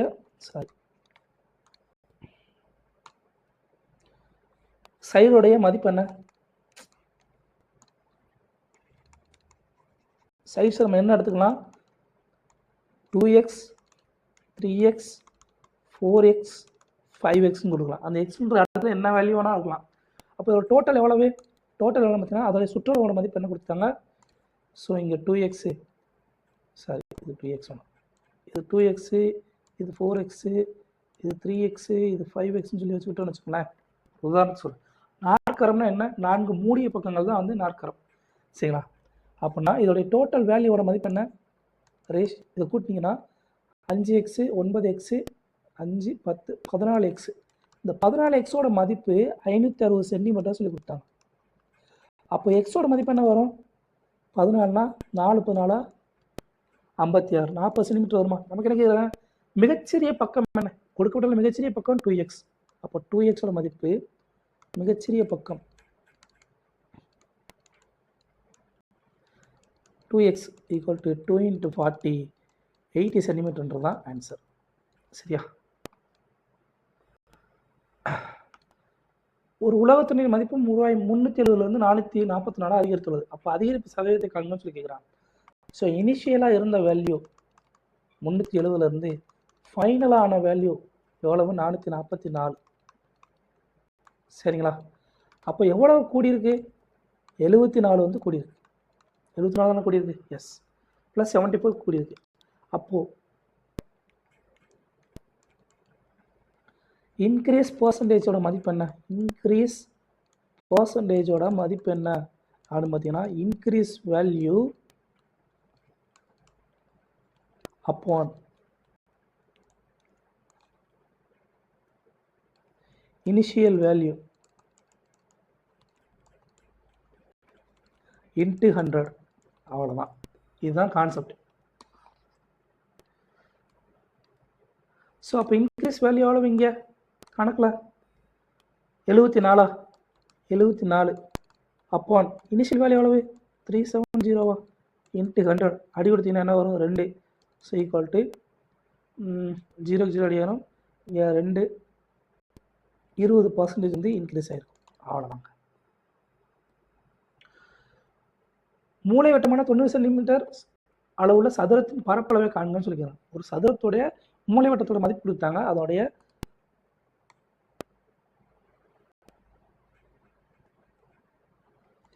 ஸோ சதுரத்தோட மூலைவட்டத்துக்கும் சரிங்களா அதோடைய பக்கத்துக்கும் என்ன தொடர்பு அப்படின்னா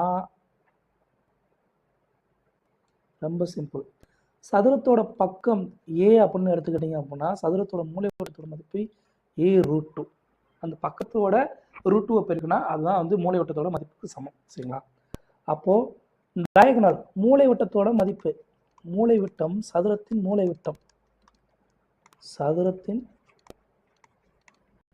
மூலைவிட்டத்தோட மதிப்பு என்ன? டியோட மதிப்பு A√2க்கு சமம்.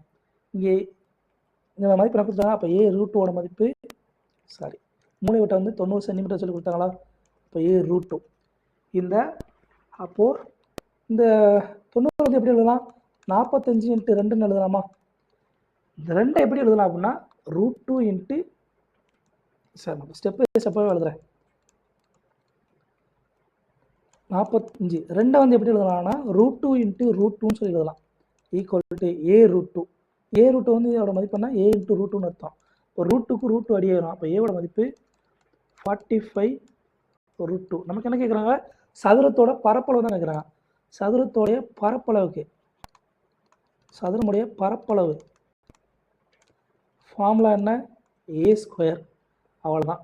அப்போ இதோட மதிப்பு என்ன வரும்? 45√2 the whole square. இப்போது 45 ஸ்கொயர் கண்டுபிடிக்கிறதோட மதிப்பு இந்த மதிப்பு வந்து √2² என்ன வரும்? 2 தான் வரும். இப்போ 45 ஸ்கொயரோட மதிப்பு எப்படி கண்டுபிடிக்கிறது அப்படின்னா ஈஸியாக கடைசியில் 5 முடிஞ்சுன்னா அதுக்கான ஃபார்மெட் ஒன்று இருக்குது. 5 முடிஞ்சுன்னா ஸ்கொயர் கண்டுபிடிக்கிறது ரொம்ப ஈஸி.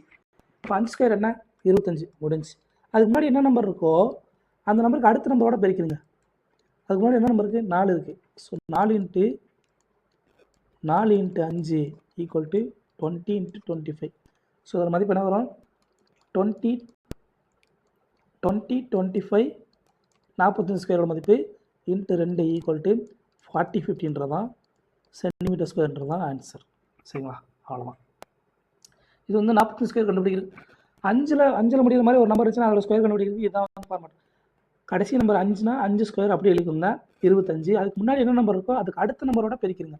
இப்போ 4னா 5, இப்போ 5னா 5 × 6, இப்போ 8 இருந்துச்சுன்னா 8 × 9, இப்போ 12 இருந்துச்சுன்னா 12 × 13 அடுத்த நம்பரோட பெருக்கிற வேண்டியதான். பெருக்கி வரதான் ஸ்கொயர் கண்டுபிடிக்கான ஈஸியான மெத்தட். அது மட்டும் இல்லாமல் டயகனலுக்கும் சதுரத்தோட டயகனலுக்கும் அதோடைய பக்கத்துக்குள்ள தொடர்பு டயகனல் மூலைவட்டம் ஈக்குவல் டு A√2. சரிங்களா? பக்கத்தோட √2 பெருக்குனீங்கன்னா அதான் வந்து ஆன்சர். 11 வீரர்களின் மாநில அளவிலான கிரிக்கெட் அணியின் சராசரி எடை வந்து 102 கிலோ.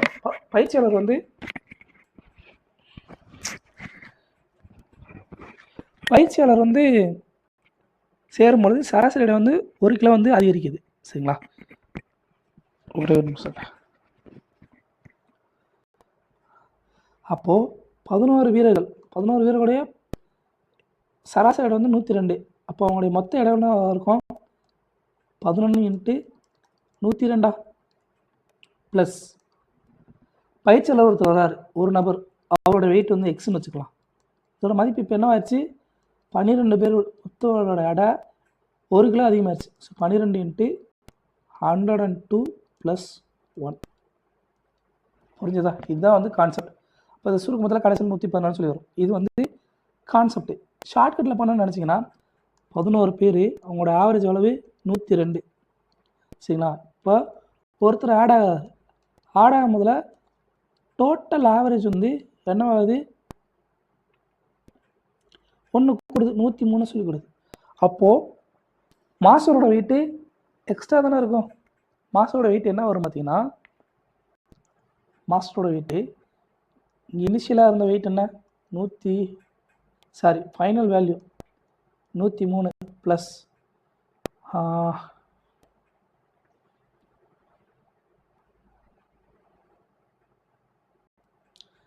Final value 103. ஆமாம், 1 கிலோ எக்ஸ்ட்ரா ஆகுது. சரிங்களா? அதுக்கு முன்னாடி இருந்த 11 பேருடைய வெயிட், இதோட அவங்க கூட வெயிட் எவ்வளோ கூடியிருக்கு, இனிஷியலாக இருந்த விட எவ்வளோ வெயிட் கூடியிருக்கு, 1 கிலோ கூடியிருக்கா. இனிஷியலாக இருந்தவங்க எத்தனை பேர், 11 பேர். அப்போது 11 பேருடைய ஒரு கிலோ வந்து கூடியிருக்கா. அவ்வளோ முடிஞ்சு. ஈக்குவல் டு 114 தான் ஆன்சர். ஸோ இங்கே 11 14 103 போட்டிங்கன்னா 114 தான் ஆன்சர். ஸோ ஒருத்தரோட இடை வந்து எக்ஸ்ன்னு சொல்லி வச்சுக்கலாம்.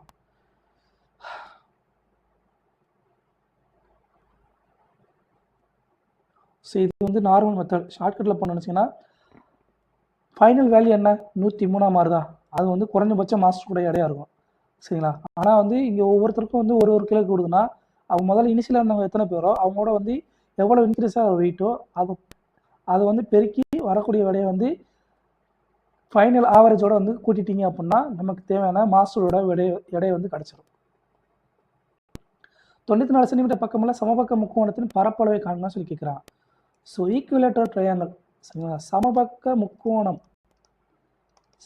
முக்கோணத்தினுடைய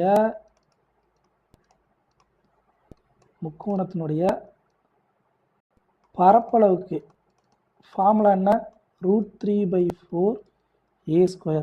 ஏன்றது அந்த இதில் பக்கத்துடைய மதிப்பு. இப்போ என்ன வரும், √3/4 × 94 × 94. இதை சுருக்கம்னா அடிச்சிங்கன்னா √3 × 47 × 47. இப்போ 47 × 47 டேரக்டாக இருக்கலாம். அப்படின்னா 50 - 3 பவர் ஸ்கொயரா.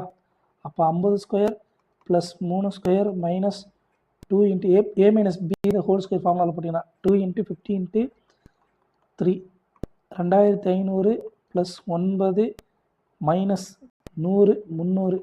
அப்போது 2209. சரிங்களா? இப்போ 2209 × √3 = 2209 √3 சென்டிமீட்டர் ஸ்கொயர்ன்றதான் அந்த சமபக்க முக்கோணத்தினுடைய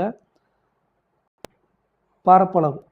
ஸோ பேசிக்காக நமக்கு என்ன தெரியணும், சமபக்க முக்கோணத்துடைய பரப்பளவுக்கான ஃபார்முலா √3/4 × a². ஏன்றது அதனுடைய பக்கத்தோட மதிப்பு. ஒரு செவ்வகத்தின் அகலம் வந்து 180 சென்டிமீட்டர், அதனுடைய மூலைவிட்டம் வந்து 507 சென்டிமீட்டர். அதன் நீளத்தை கண்டறிய சொல்லி கேட்டாங்க. முடிஞ்சு. சிம்பிளாக போடலாம், பித்தாகரஸ் மெத்தட்லையும் போடலாம். செவ்வகம் ஒன்று இருக்குது, அதனுடைய மூலைவிட்டத்தோட மதிப்பு கொடுத்துட்டாங்க. எவ்வளவு, 507. அதனுடைய அகலத்தோட மதிப்பு 195. ஸோ பித்தாகரஸில் போடணும்னாலும் போடலாம். அப்படி இல்லை அப்படின்னா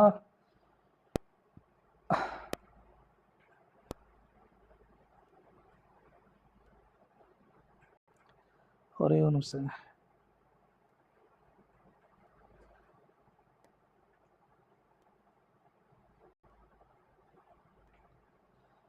ஐநூற்றி பக்கா கால்குலேஷன் கணக்கே. சுருக்கணும்னா 507க்கும் 195க்கு என்ன விகிதம்? இங்கே எத்தனை வருது, 12 வருது. இங்கே 10 15. சும்மா 4 அடி கொடுக்கலாமா? 1 3 3 மிச்சம் 20, 6 3 18 மிச்சம் 20, 9 27. இங்கே 3 நாள் எடுத்திங்கன்னா 6 3 18, 5 3 15. 13 நாள் அடி எடுத்திங்கன்னா 13, இங்கே 5. Okay, super. அப்போது இது பைத்தாகரம் ட்ரிப்ளேட். சரிங்களா? பைத்தாகரம் ட்ரிப்ளேட் இருக்கு இல்லையா, ட்ரிப்ளேட். நம்ம இங்கே என்னென்ன பண்ணியிருக்கோம், ஃபஸ்ட்டு 3 வகுத்துருக்கோம், அடுத்து 13 வகுத்துருக்கோம். அப்போது டோட்டலாக வந்து வகுத்தல் 13 வகுத்தல் 39 பண்ணியிருக்கோம் சரிங்களா. இப்போ வகுத்தல் 39 பண்ணியிருக்கோம் சரிங்களா. முதல்ல 3, அடுத்து ஒரு 13. அப்போ பெருக்குனீங்கன்னா வகுத்தல் 39 507 வந்து 39 வகுத்தீங்கன்னா 13, 507 வந்து 195 39 வகுத்தீங்கன்னா 5 சரிங்களா. அப்போ இதோட மதிப்பு 5 ரேஷியோ, இதோட மதிப்பு 13 ரேஷியோக்கு சமம்னு வச்சுக்கோங்க. பைத்தாகரஸ் டெபிலேட் என்ன 5, 12, 13, அதாவது 5 ஸ்கொயரும் 12 ஸ்கொயரும் கூட்டிங்கன்னா 13 ஸ்கொயர் சமமாக இருக்கும் சரிங்களா. அதான் வந்து பைத்தாகரஸ் டெபிலேட். அப்போது இங்கே 5ஓட மதிப்பு 12ஓட மதிப்பு 13ஓட மதிப்பு, நமக்கு என்ன தேவை 12ஓட மதிப்பு தான் தேவை, அதுதான் வந்து லென்த்து சரிங்களா. இப்போ 5ஓட மதிப்பு இன்ட்டு 39 195, 13ஓட மதிப்பு இன்ட்டு 39 507 சரிங்களா. அப்போது 12ஓட மதிப்பு இன்ட்டு 39 12 40 480, 480லேருந்து ஒரு 12 கழிச்சா 468 தான் நமக்கு தேவையான ஆன்சர் சரிங்களா. ஸோ பைத்தாகரஸ் டெபிலேட் தெரிஞ்சால் அந்த கணக்கு போட்டுடலாம். அப்படி இல்லைன்னா நம்ம என்ன பண்ணணும், பேசிக் மெத்தடில் போட்டு நினச்சிங்கன்னா இந்த பகுதி வந்து ஒரு செங்கோண முக்கோணமா, அப்போது 507 square equal to length square plus, so length square plus width square, அகலம் தானே இங்கே கொடுத்துருக்கான், டயகனல் லென்த்து விட்த்து தானே கொடுத்துருக்கான், width square equal to diagonal ஸ்கொயருக்கு சமம் சரிங்களா. இந்த 507 ஸ்கொயர் பண்ணிக்கோங்க, 195 ஸ்கொயர் பண்ணிக்கோங்க, அதுலேருந்து இதுலேருந்து இதை கழிச்சிங்கன்னா வரக்கூடியதை அண்டர் ரூட் போட்டிங்கன்னா உங்களுக்கு ஆன்சர் கிடைக்கும். அவ்வளோதான். இது செய்கிறதுக்குள்ளே 2 நிமிஷம் ஓடி போகும், எக்ஸாமில் ஃபெயில் ஆகி போகும். ஸோ இந்த மாதிரி ஷார்ட்கட் ஃபார்மில் போடுறதுக்கு கற்றுக்கோங்க சரிங்களா. பைத்தாகரஸ் டெபிலேட் படிச்சிங்கன்னா உங்களுக்கு வந்து யூஸ்ஃபுல். பைத்தாகரஸ் டெபிலேட் 5, 12, 13. அடுத்த கொஸ்டின், ஒரு எண்ணின் 80%, 75%, 66.67%, 25% என்பது 647 சமம். அப்படின்னா அந்த எண்ணுடைய 40% என்ன சொல்லி கேட்குறான். ஸோ இங்கே ஆஃப்னா பெருக்கல்னு சொல்லி அர்த்தம். 25% ஆஃப் ஒரு எண்ணின் 80%. ஸோ ஒரு நம்பர் எடுத்துக்கலாம், எக்ஸ்ன்னு சொல்லி ஒரு நம்பர் எடுத்துக்கலாம். அந்த எண்ணினுடைய 80%னுடைய 75%னுடைய 66.67%னுடைய 25%னுடைய மதிப்பு 6347. அப்போ எக்ஸோட மதிப்பு என்ன வரும், இதை சுருக்குனீங்கன்னா என்ன வரும், இதை சுருக்குனீங்கன்னா 2/5 சொல்லி வரும். சாரி 4/5. 80% பின்ன வடிவம் 4/5, 75% பின்ன வடிவம் 3/4, 66.67% மதிப்பு 2/3. அடுத்து இதோட மதிப்பு 1/4. இதோட மதிப்பு எதுக்கு சமம், 6347க்கு சமம். இப்போ அடி கொடுத்தா என்ன வரும், 3க்கு 3 அடி ஆயிரும், அடுத்ததாக 4க்கு 4 அடி ஆயிரும். அடுத்து என்ன இருக்குது, இங்கே 2, இங்கே 2 அடி எடுத்தீங்கன்னா 2, ஸோ கீழே 10 இருக்குது. ஸோ எக்ஸோட மதிப்பு இங்கே வகுத்தலில் 10 இருக்கிறது, அந்த பக்கம் முதல்ல பெருக்கலாம் வரும். 6347 × 10. நமக்கு என்ன கேட்குறாங்க, 40% தான் கேட்குறான். அப்போ 40% of x equal to 40% into 6347 into 10. So இதை சுருக்குனீங்க அப்படின்னா 2/5. ஸோ 2/5ன்னு சொல்லி வரும். அடுத்து இது அடி கொடுத்தீங்கன்னா 2 இல்லையே 634710. 40% ஆஃப் எக்ஸ் கேட்குறான். ஸோ இது 2/5 அடி கொடுத்தா 2,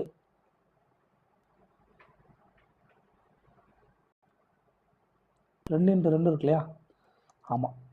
அப்போ 4, 6347 4 பெருக்க வேண்டியிருக்கும் சரிங்களா. 0க்கு 0, இங்கே 0, 6347 4 பெருக்கிங்கன்னா 25388 சொல்லி ஆன்சர் கிடைக்கும். ஸோ இதோட மதிப்பு வந்து என்ன சொல்லி கேட்குறாங்க. ஸோ நமக்கு வந்து கான்செப்ட் என்ன, இதை நம்ம எப்படி எழுதலாம் அப்படின்னா எக்ஸ் ஈக்குவல் டு 0.3, 5 தானே ரிப்பீட் ஆகிட்டே இருக்குது, எந்த நம்பர் வந்து ரிப்பீட் ஆகிட்டே இருக்கோ அதுக்கு மேலே பவர் போட்டுக்கலாம். இதுதான் வந்து கான்செப்ட். அப்போ நான் இப்படி பவரில் இருந்துச்சுன்னா அதை வந்து நம்ம சிம்பிளிஃபை எப்படி பண்ணலாம் அப்படின்னு பார்த்தீங்கன்னா, புள்ளிக்கு அப்புறம் பவரில் இருக்கிறது மட்டும் தான் கன்சிடர் பண்ணணும். புள்ளிக்கு அப்புறம் இருக்கிற நம்பர்ஸை மட்டும் தான் நம்ம கன்சிடர் பண்ணுவோம் சரிங்களா. புள்ளிக்கு அப்புறம் இருக்கக்கூடிய நம்பர்ஸ் 2 சரிங்களா. அதில் எத்தனை நம்பருக்கு பவர் இருக்குது, பவரில் கோடு இருக்குது அப்படின்னு பார்த்தீங்கன்னா, பவரில் கோடு இருக்கிறது ஒரே ஒரு நம்பர் தான். அப்போ ஒரே ஒரு 9. பவரில் கோடு இல்லாமல் எத்தனை நம்பர் இருக்குது? ஒரே நம்பர் தான் புள்ளிக்கு அப்புறம் இருக்குது. அப்போ அத்தனை 0. சரிங்களா? பவரில் கோடு இருந்துச்சுன்னா எத்தனை நம்பர் இருக்கோ அத்தனை 9. எத்தனை நம்பருக்கு பவரில் கோடு இல்லாமல் இருக்கோ அத்தனை 0. சரிங்களா? இங்கே ஒரு நம்பர் தான் இருக்குது, இங்கே ஒரு நம்பர் தான் இருக்குது. அப்போ ஒரு 9 ஒரு 0. அடுத்து என்ன பண்ணால் இந்த நம்பர் அப்படியே எடுத்தளிக்குங்க. இந்த மாதிரி பவரில் இருந்துச்சுன்னா சரிங்களா? இந்த மாதிரி வித்தியாசமாக ஒரு நம்பர் பவர் ஒரு நம்பர் பவரில் இல்லாமல் இருந்துச்சுன்னா இந்த மாதிரி 35 போட்டு எந்த நம்பர் பவரில் இல்லாமல் இருக்கோ அந்த நம்பரை கழிச்சிருங்க. அவ்வளோதான். அப்போ ஒரு மதிப்பெண் வரும் 32 வகுத்தல் 90. இது சுருக்குனீங்கன்னா 2ஆவது எடுத்தீங்கன்னா 16 2 32 45 2 90. இதுதான் கான்செப்ட். அப்படி இல்லை அப்படின்னு பண்ணணும்னு வச்சிங்கன்னா இதுக்கு டைரக்ட் மெத்தட் இருக்குது. அது என்ன மெத்தட்னா எக்ஸ் ஈக்குவல் டு கொடுத்துருக்க கான்செப்ட் 0.355555 சொல்லி போய்கிட்டே இருக்குது. அடுத்ததான் ரெண்டு பக்கம் 10ஆல் பெருக்கணுங்க. அப்போது 10xோட மதிப்பு என்ன வரும்? 3.5555 போய்கிட்டே இருக்குமா? சரிங்களா? 3.5 மூணுமா? ஸோ இது ரெண்டையும் கழிச்சிங்க அப்படின்னா நமக்கு என்ன கிடைக்கும்? ரெண்டையும் கழிச்சிங்கன்னா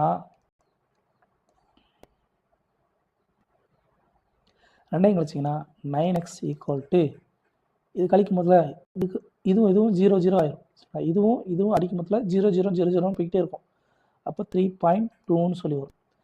அப்போது 9x ஈக்குவல் டு இந்த எக்ஸோட மதிப்பு என்ன வரும்? 3.2/9 சொல்லியிருக்குமா?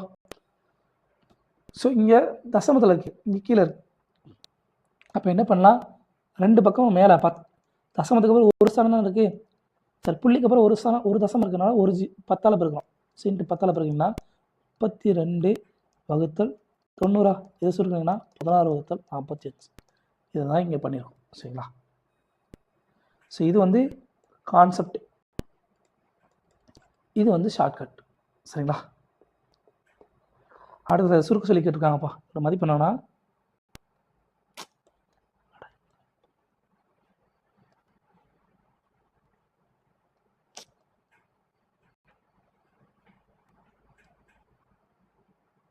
என்ன கொடுத்துருக்காங்கன்னா 555 - x under root equal to எதுக்கு சமமா? Under root of 38 - under root of 169. So இது சுருக்கத்தில் என்ன வரும்? ரெண்டு பக்கம் ஸ்கொயர் பண்ணுவோம். சரிங்களா? ரெண்டு பக்கம் ஸ்கொயர் பண்ணோம் அப்படின்னா என்ன வரும்? 555 - x ஈக்குவல் டு 38. இது ரூட் அவுட் வெளியே எடுக்கும் போதில் 13 சொல்லி வரும். அப்போ 555 - x ஈக்குவல் டு 25ன்னு சொல்லி வரும். இங்கே இருக்க -x அந்த பக்கம் மொத்தத்தில் +x மாறும். அங்கிட்ட இருக்க 25 இந்த பக்கம் வரும் மொத்தத்தில் -25 மாறும். ஸோ அதோட மதிப்பு 530 சொல்லி எக்ஸோட மதிப்பு கிடைக்கும். அடுத்து 140 அண்டர் ரூட்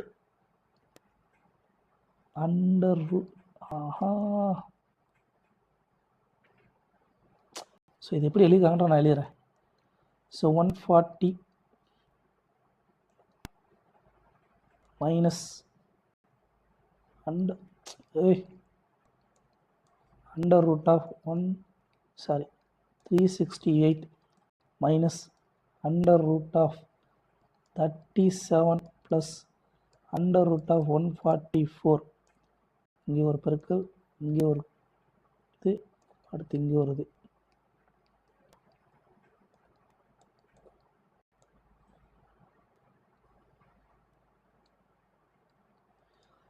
இதுக்கு ஷார்ட் ஃபார்ம் என்னன்றது சொல்கிறேன். சரிங்களா? ஃபஸ்ட்டு கான்செப்டில் எழுதுவோம், அடுத்து ஷார்ட் ஃபார்மில் சொல்கிறேன். சரி, ஃபஸ்ட்டு இதை சுருக்குனீங்க அப்படின்னா 12 சொல்லி வரும். 12 கூட்டல் 37 இது ரெண்டு கூட்டத்தில் அண்டர் ரூட் ஆஃப் 14 சொல்லி வரும். அது ரூட் அவுட் வெளியே இருக்கும் 7 சொல்லி வரும். அப்போது 368 மைனஸ் 7 அண்டர் ரூட். இதோட மதிப்பு என்ன வரும்? 361. அண்டர் ரூட் ஆஃப் 361 மதிப்பு என்ன? 20 square 400, 19 square 421. So 140 minus 19 under root. இதோட மதிப்பு என்ன வரும்? Under root of 121 equal to 11 தான் ஆன்சர். ஷார்ட் ஃபார்மில் என்ன பண்ணலாம் அப்படின்னா கடைசி நம்பர் என்ன பாருங்கள், ஸ்டார்டிங்கில் இருக்கக்கூடிய ஃபஸ்ட் நம்பர் என்ன பாருங்கள், அதுக்கு அடுத்து இருக்க குறியீடை பாருங்கள். அதுக்கு அடுத்து இருக்க குறியீடு ப்ளஸ்ஸாக மைனஸாக பாருங்கள், மைனஸ். அப்போது 140க்கு கீழே ஃபஸ்ட்டு இம்மீடியட்டாக வரக்கூடிய ஒரு ஸ்கொயர் நம்பர் என்ன பார்த்தீங்கன்னா 121 தான். சரிங்களா? 121, 11 ஸ்கொயர் 121, 12 ஸ்கொயர் 144. சரிங்களா? 11 ஸ்கொயர் 121, 12 ஸ்கொயர் 144. 140க்கு கீழே இருக்கக்கூடிய இம்மிடியேட்டாக வரக்கூடிய ஸ்கொயர் நம்பர் என்ன? 121. 121 அடிமான என்ன? 11 ஸ்கொயர் 11 தான் ஆன்சர். இதான் வந்து ஷார்ட் ஃபார்மாக செய்யறது. இங்கே குறியீடு மைனஸில் இருந்தால் இது கீழே, இதே ப்ளஸில் இருந்துச்சுன்னா 140 ப்ளஸ்ன்னு சொல்லி இருந்துச்சுன்னு வச்சுக்கோங்களேன், 140க்கு மேலே இம்மிடியேட்டாக வரக்கூடிய ஸ்கொயர் வேல்யூ என்ன? 169. சாரி 144 இல்லையா? 140க்கு மேலே இம்மிடியேட் வரக்கூடியது 144 தானே? அப்போ 12 ஸ்கொயர். அவ்வளோதான். ஸோ இவ்வளோ தான் ஃப்ரெண்ட்ஸ். தேங்க்யூ.